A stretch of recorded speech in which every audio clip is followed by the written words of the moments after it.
એ મને આજે સમજાયું કે પપ્પાને આટલા ટૂંકા સમયમાં મારા લગ્ન પછી લઈ લેવાના હતા ને એટલે પપ્પાને મહારાજે વિરક્તિ કરાવી. એ મને આજે સમજાયું. પણ મામા એવી રીતે જીવી ગયા જેને સંસારમાં કોઈ જગ્યાએ પ્રીતિ નહોતી રહી.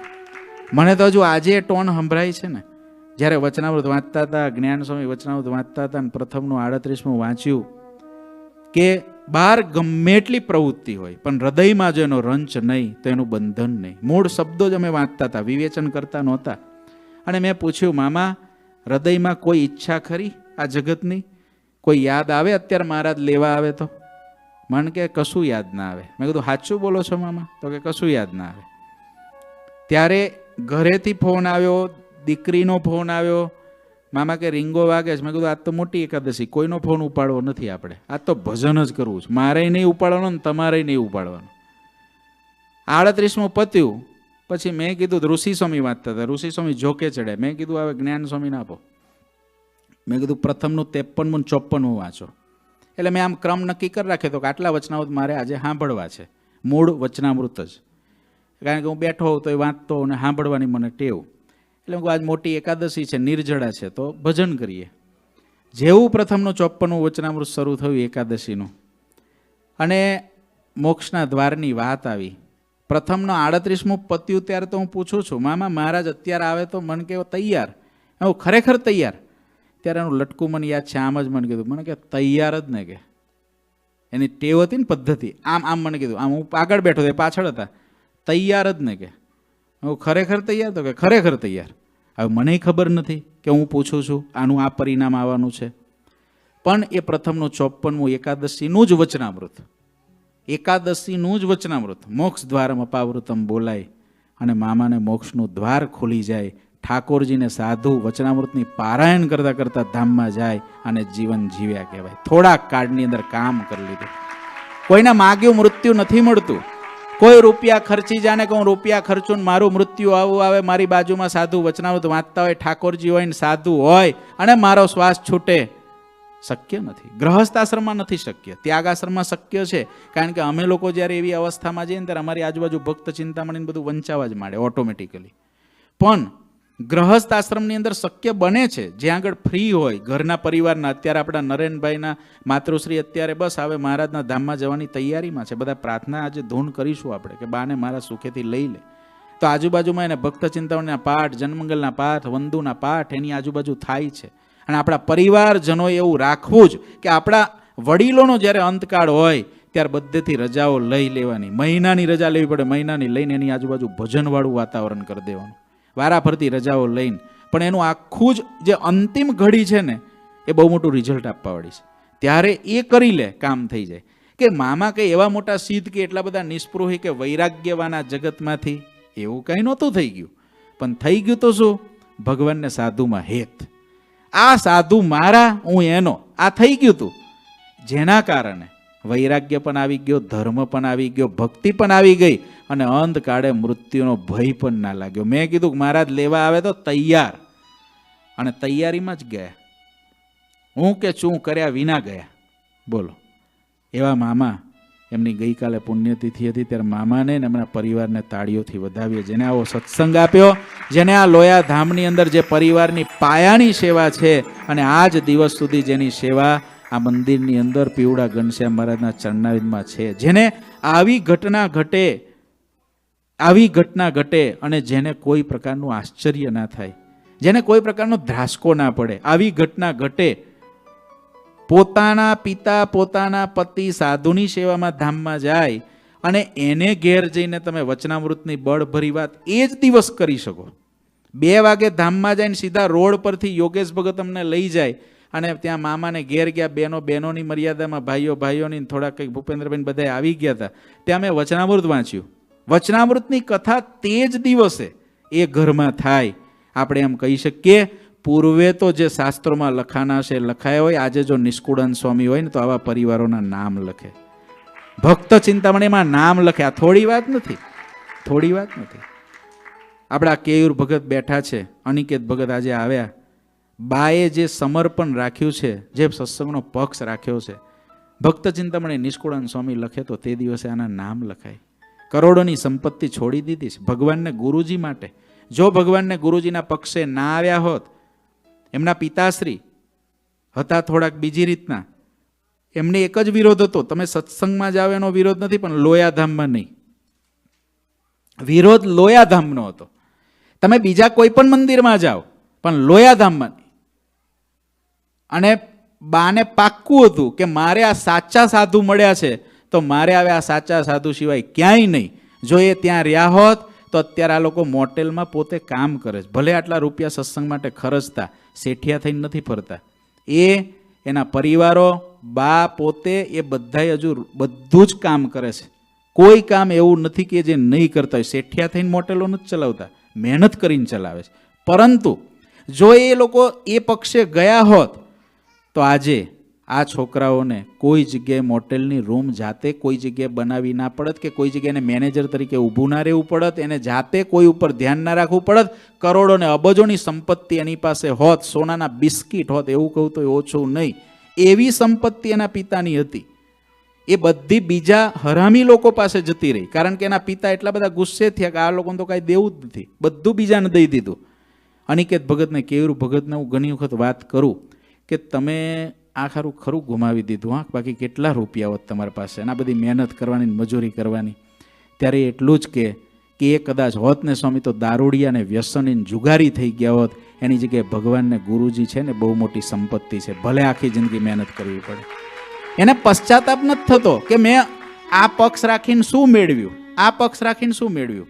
તો ભગવાનને સાધુનો પક્ષ રાખ્યો પછી હું શેઠિયો થઈ જવો જોઈએ ને, તો એવું તો થયું નહીં. મહેનત તો કરવી પડે જાતે. અને ઓલી બાજુ તો બધી જ સંપત્તિ હતી, લોકરોના લોકરો ઇન્ડિયામાં નહીં ભરેલા હતા, બધું જ હરામી લોકો લઈ ગયા. પણ કોઈ જગ્યાએ ખચકાટ ના થયો, દુઃખ નથી થયું. ઉપરથી વાલા ભક્તો ગુરુજીના સંસ્કાર જો. એ પિતા જ્યારે અંતકાળે દવાખાનામાં ગયા ત્યારે હરામી લોકો બાજુમાં બેહીને પત્તા રમતા, નહોતી એની સેવા કરતા. કોઈ આવે ને ત્યારે આમ ખોલો, ખાલી આમ બનાવી દે આખો આટા ટોપ, કાકા બાપાના બધા હોય ને આટા ટોપ કરી નાખે. ત્યારે આ બે દીકરાઓને ગુરુજીએ સેવા કરવા મોકલ્યા. અંતિમ અવસ્થા સુધી આ બે દીકરાઓએ હોસ્પિટલમાં એ બાપની સેવા કરી. આ લોયાધામ પરિવારના સંસ્કાર. આપણા ગુરુજીએ કેવા સંસ્કાર આપ્યા છે. એમને એમ કીધું કે બેટા એ ગમે એવા છે તો એ તમારા બાપ છે, એને ભલે અન્યાય કર્યો તમારી સાથે, પણ તમે મારા છો તો તમારી ફરજ છે કે તમારે અત્યારે એની સેવા કરવા જવું જોઈએ, એને જરૂર છે.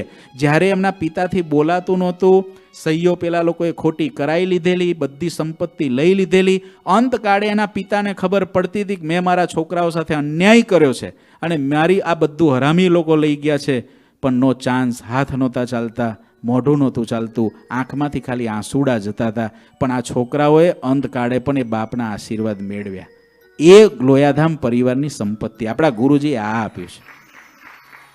આ કથાઓ પ્રત્યક્ષની એટલા માટે હું કહું છું કે પરોક્ષની અલીભાઈની કથા તો આપણે સાંભળશું, પણ આ પ્રત્યક્ષની કથાઓ ઘણીક વખત દરેકને ખબર નથી હોતી કે આપણી આજુબાજુમાં બેઠેલા કેવા હોય છે, કેવા હોય છે.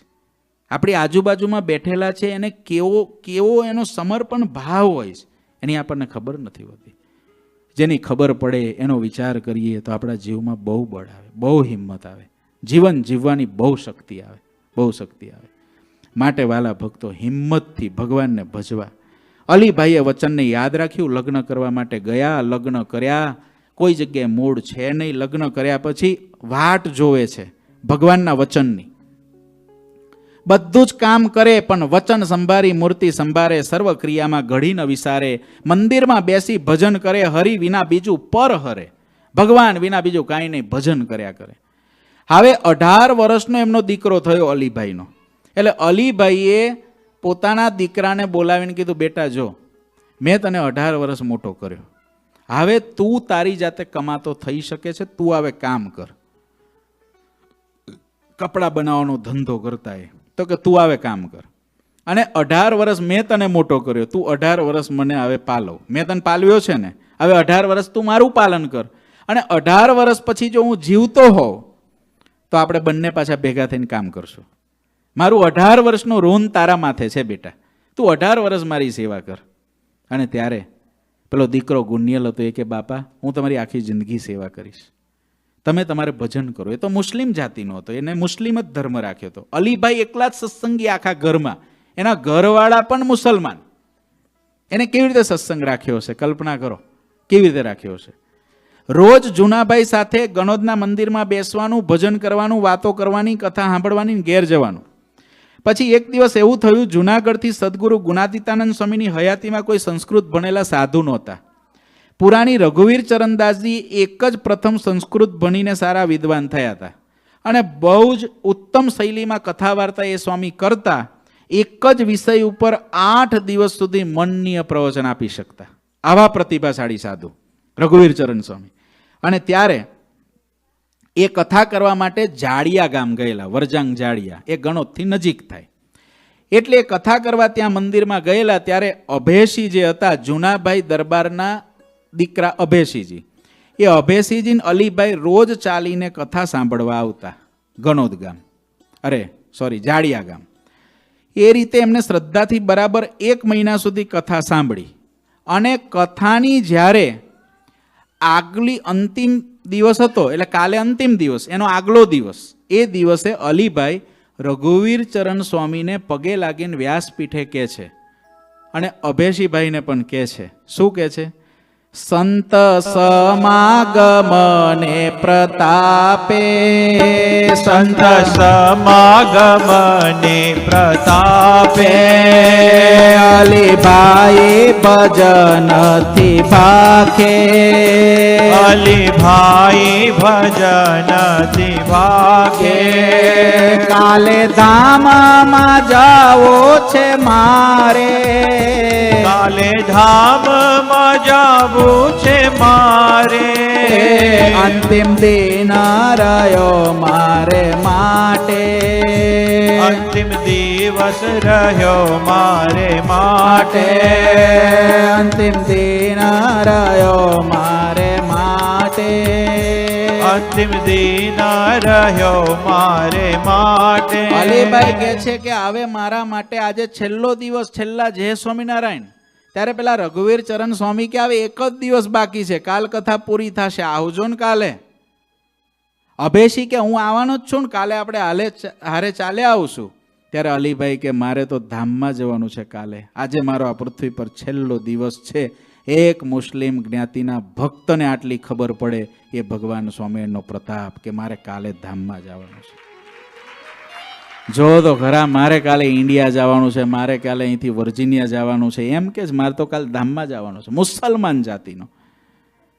શું એને જે ભગવાન મળ્યા હતા એ આપણને નથી મળ્યા? શું એને જે શાસ્ત્રો મળ્યા હતા એ શાસ્ત્રો આપણને નથી મળ્યા? શું એને જે સદગુરુ મળ્યા હતા એવા સદગુરુ આપણને નથી મળ્યા? બધું જ આપણને મળ્યું છે, કસર આપણી છે. બધું જ એવું ને એવું જ મળ્યું છે, એવું જ મળ્યું છે. એના એ જ ભગવાન મળ્યા છે, એના એ જ શાસ્ત્રો છે, એના એ જ સાધુ છે.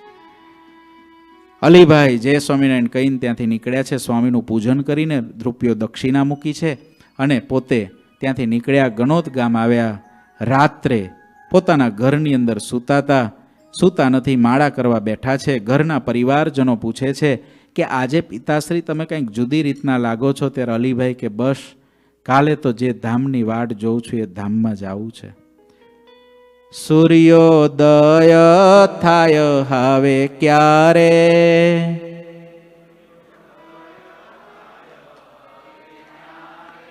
અક્ષરધામે જાવું નાથ હારે,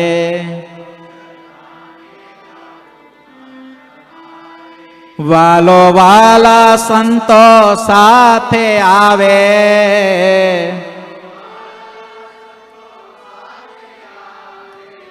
મારા ભૌતિક દેહને તજાવે.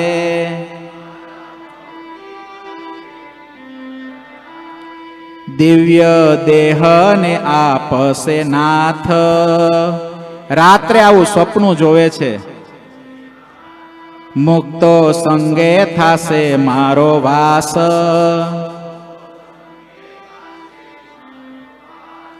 તેજ મધ્ય જળ હળતો ધામ,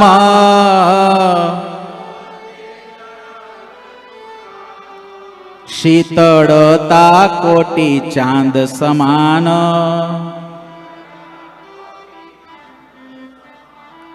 તેજ તેજ ના છે જ્યાં અંબાર,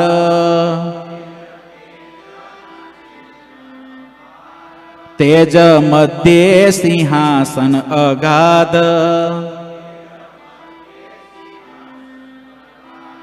બિરાજે પેવડો ત્યાં સદાય,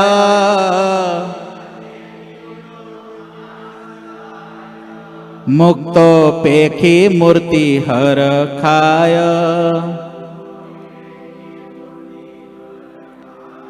મુક્તો પેખી મૂર્તિ હરખાય. રાત્રે અલીભાઈ વિચારે છે આ ભૌતિક દેહને તજીને દિવ્ય તનુ મળશે, તેજોમય ધામ અક્ષરધામ, જે ધામને પામીને ક્યારેય પાછું પડવાનું નથી. અનંત મુક્તો જે આનંદ ભર્યા પ્રભુજીની પાસે રહ્યા છે, તેજની ભૂમિકાની અંદર અનંત મુક્તો એ મૂર્તિનું સુખ લે છે. મુક્તોની ભેગા મારે પણ જઈને બેસવું છે. રાત્રે વિચાર કરે છે. વાલા ભક્તો, જેના આપણા વર્ષો નજીક છે, અઠવાડિયે એક વખત, જે યુવાન છે ને અઠવાડિયે એક વખત, વડીલો છે ને અઠવાડિયામાં 2-4 વખત વિચાર કરો, એ મુક્તોની પંક્તિમાં જઈને બેસવું છે. પંચાળાના પહેલામાં મહારાજ કે ઠેક અક્ષરધામમાં પહોંચવું છે, કોઈ ઓરાધામમાં રહેવું નથી.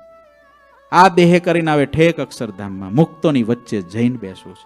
એ મૂર્તિનું સુખ આપણે લેવું છે, ફરી જન્મ મરણમાં આવવું નથી. અલીભાઈ આવું વિચારે છે, બીજો કોઈ વિચાર નથી કરતા. છોકરાનું શું થશે, ઘરવાળીનું શું થશે, આ બધાનું શું થશે, કાંઈ વિચાર નહીં.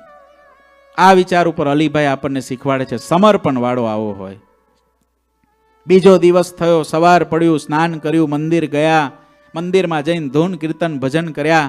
અભેશી પણ એ દિવસે કથા તો હાંજે થાય, એટલે બપોરે હજુ મંદિરમાં જ છે. અભેશીએ કીધેલું, અભેશી દરબારે, કે તમે ધામમાં જાઓ તો મારી હાજરીમાં જજો. અને ત્યારે અલીભાઈએ કીધેલું કે તમે કથા સાંભળવા જશો ને એ પહેલા હું ધામમાં જતો રહીશ. બોલો, કથા સાંભળવા તમે જશો એ પહેલા હું ધામમાં જતો રહીશ. શું આ શાસ્ત્રોની કથાઓ છે. આજે પણ આવી ઘટનાઓ ઘટે છે, નથી ઘટતી એમ નહીં, આજે પણ ઘટે છે. અને અલીભાઈ ભજનમાં બેઠા છે. બપોરનો 1 વાગ્યા